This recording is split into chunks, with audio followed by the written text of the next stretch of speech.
Hello guys, hello everyone, good morning. Ito po, tayo po ay pupunta ngayon sa trabaho. Hindi ko po alam kung mayroong amo. Pupunta pa tayo ngayon sa trabaho.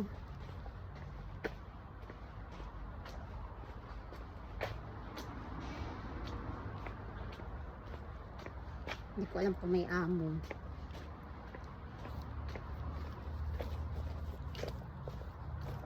Magdidilig lang ng halaman, tapos magpa-plancha.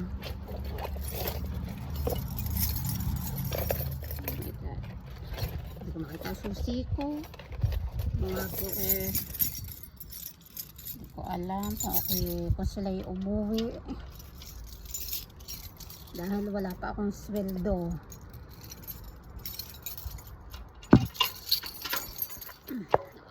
Mabuksan.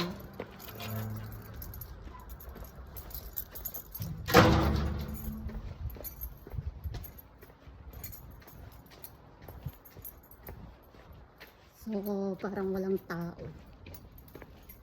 Hindi ko alam. Nandyan sila.